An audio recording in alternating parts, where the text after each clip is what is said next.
We're back on our fade Milwaukee stuff. It's happening. I smell. Yep. Oh yeah. I smell a healthy Joel Embiid landing the 7th seed and walking into Milwaukee and upsetting Giannis in the first round. I can smell it. Man, why'd they have to do my boy Adrian Griffin like that? Like, they were doing better when he was there.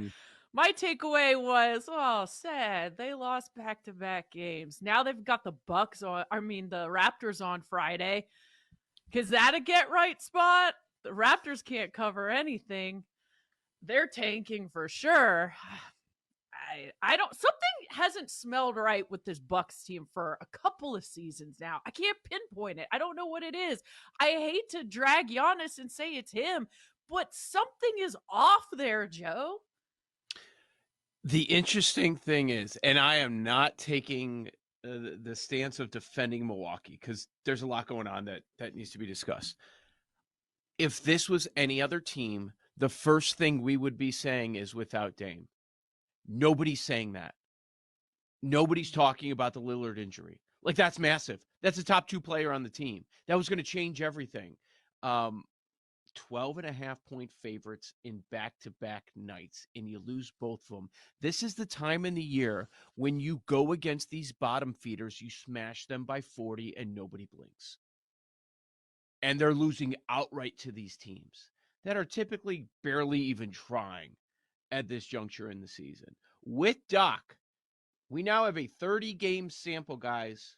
With Doc, they are 15-15. They're barely a playoff team with Doc. That's where they are. That's how they should be treated. Now, of everything going on, I watched Doc's press conference last night, and some of the comments that he's made over the last couple of days, I don't feel any better. In fact, I would feel worse if I'm a Bucks fan, because last night he's talking about, I wanted to sit Giannis. He's basically saying he looks hurt, but the trainer said he's fine, so I kept him out there. Medicals kept saying he was good, so I kept him out there. He wasn't moving right. He didn't look right. He did come up lame at one point in the game, but he ended up playing in the second half. Okay, so Doc's basically saying he's hurt with his own medical degree. I'm not saying that the trainers are right, but he's putting it on the trainer. That's bad too. And then they have a below 500 road record on the year. They're 18-20 on the year. This is not a Doc thing. He's going on the record yesterday and saying, we don't bring the necessary professionalism, the seriousness on the road. Like, just those statements back to back, what he's throwing to the public. Imagine what's going on behind the scenes. Yeah. I would be very, very concerned if I'm a Bucks fan. Golden State and Houston, and they're only laying 3.5. Like, this is the spot where the Warriors, this is where the veteran experience oozes out of Steph Curry and Klay Thompson and Draymond, and they shut it down. They say, oh, listen, kids, I know. It's been fun, hasn't it? You've been chasing us down for a couple blocks now, huh? Yeah, that was really cool. Watch this. And they bury the Rockets.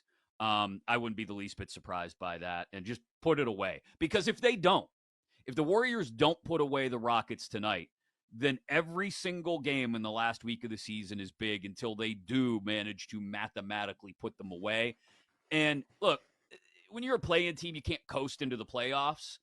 Nobody's suggesting the Warriors would coast into the playoffs, but you'd like to not have to scratch and fight and claw for every single win down the stretch, and at the very least know you're going to have that play-in spot. So I think the Warriors kind of clamp down, put the foot down on the Rockets, and close it out tonight. Gobert's on the entire year, he has been consistently the best defensive player, and they don't shy away from giving the same guy the award again and again and again. That would be the situation with Gobert. But Wemby, you mentioned it in passing yesterday, and like it takes a minute for it to register. He almost had a quadruple double because of 9 blocks the other night. 9 blocks. If he has one more block, everybody's talking about that. And the run that he's been on, Aaron, 11-1. Wemby at 11-1, and everybody's talking about it. It's on TV. It's starting to get onto the bloodstream. I think that number's wrong. I'm fine with it's another situation. I'm fine with Gobert being the favorite, but Wemby's the type of player, the type of unicorn that maybe he gets enough late season steam where people are like, I'm not writing down Gobert. I'm going to write down Wemby. On BetQL Daily, presented by BetMGM, follow him on Twitter at Keith Smith NBA. Is anybody equipped to stop the Celtics, Keith? I mean, when we brought up the Julius Randle season-ending surgery earlier, you alluded to the fact that the Knicks may have been one of those teams that could test Boston in the postseason. But can anybody really, truly get on the tracks in front of this train and stop them between here and the NBA Finals? I do think there's still a world where if they can somehow figure it out that the Bucks are going to be really tough because you've got Giannis and Dame. Those are guys that can almost win games by themselves. They've got a lot of size that can sometimes still hurt Boston in certain ways there. And then I think any Celtics fan would tell you they'd rather not see the Miami Heat if they can avoid it. That's just been their boogeyman for years now. And I say they're like the classic horror movie villain. We got to separate the head from the body, burn both, bury them in a treasure chest at separate oceans as deep as they go. Because they're coming back, right? It's just them. It's funny. I've seen some people say, Boston might have to deal with Philly in the first round. I think the Celtics fans are like, okay, great. It's Philly. We beat them every time, as Joel Embiid very famously continues to say. And so I think it's for the Celtics. There's really no excuses left if they don't make it at least to the NBA Finals. And then in the finals, Denver can be, really hard on them. We've seen them beat the Celtics twice. Jokic is good. We know the Nuggets are they're gonna execute at the end of close games, which Boston struggles with. So I'm not predicting that Boston rolls to the finals by any means, but it would be a massive surprise upset and a huge failure for the Celtics if they don't at least make it to the NBA Finals. Edey over 13.5 rebounds. I know that's a lot, but I don't see how he doesn't get over that number in this game, looking at NC State's rebounding throughout the season. So I think that's a good one. I think Braden Smith over 6.5 assists is interesting because he's really been racking up the assists the last 10 games. Those are two I'm looking at. Burns, to me, that it's a different beast he's going against. Is that spin move the one thing about Burns is he gets the ball a lot of times at the foul line or the top of the key, and then he makes his move and goes in. So I don't know if that's going to work against Purdue. The other thing too you have to remember is throughout this tournament, some teams have double teamed him, and that's left their 3-point shooters wide open. We know Purdue's not going to double team them. And to me, that's the key to the game. If Purdue can stop those guards from getting open 3-point shots, which they have all tournament, and make some threes. Listen, NC State's been a great story, all right? A great story. But Duke must have had 40 wide open shots that they missed in that game. I was rooting for NC State, and every time Duke took a shot, I was like, that's in, and they never went in. So I think when you look at both of those things, that worries me about NC State too. Chicago has the 3rd and the 8th pick. She's projected a lot of spots to go 7 or 8.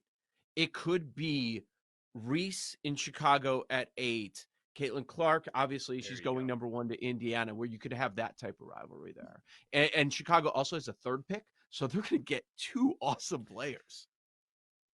And I do think there will be carryover with these players from, what everyone's seeing this year in the women's tournament to the WNBA. And WNBA games are probably more affordable for families. I could see, young girls who are playing basketball, begging their parents to go see Caitlin Clark or Angel Reese when they're in town. I think there'll be carryover. Obviously not as big as the NBA, but hopefully one day we will get there.